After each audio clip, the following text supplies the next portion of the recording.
In the first half of Psalm 4, King David, the psalmist, has spoken out to God. He's spoken against the people who are causing him harm, and he has, with confidence, said to them that my trust is rightly founded on God. Then from verse 4 to verse 8, that psalm continues. Don't sin by letting anger control you. Think about it overnight and remain silent. Offer sacrifices in the right spirit and trust the Lord. Many people say, who will show us better times? Let your face smile on us, Lord. You would give me greater joy than those who have abundant harvests of grain and new wine.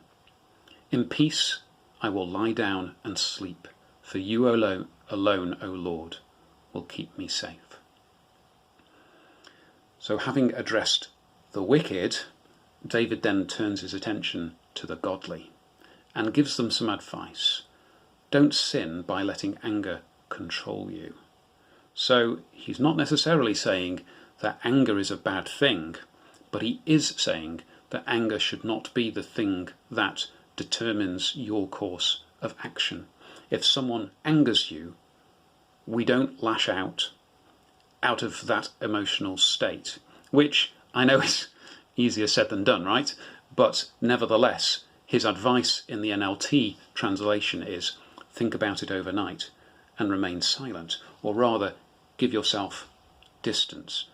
Probably when you were a child, you may actually be a child watching this and have received this advice. Probably we've had this advice, count to 10. And there's actually an interesting biological and neurological reason for that, and that is when our emotions are activated. They can either be perpetuated, so those emotions continue and we continue to feel them, or they can die away. And some research which I've heard about says that often many emotions that when they are activated, if they receive no further stimulus, if they're not encouraged or entertained, they will die away in about 6 seconds, which is roughly how long it takes you to count to 10, depending on how fast you go. So this suggestion of David's, it's interesting to know that science confirms it. Put some distance between yourself and the event that made you angry. There's wisdom in that. Don't react immediately. Also, don't brood on it, but nevertheless, as with all things, offer it up to God and let him change your perspective if necessary. This doesn't necessarily mean that the thing that angers you, you were wrong even to be angry about it. There are some things that we should be angry about, injustice, but all the same, we need to respond in a right way. And he says, offer sacrifices in the right spirit and trust the Lord. So put our hearts right, that the anger doesn't consume us, that fear doesn't consume us, that jealousy doesn't consume us.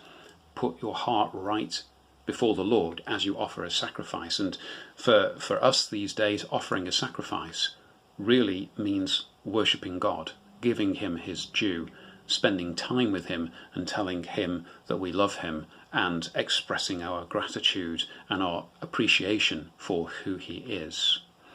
And then David becomes really practical and says, many people say, who will show us better times? Let your face smile on us, Lord. Yes, we would like the blessings, we would like the happier times in life. It's not wrong to ask for dark and difficult seasons to change.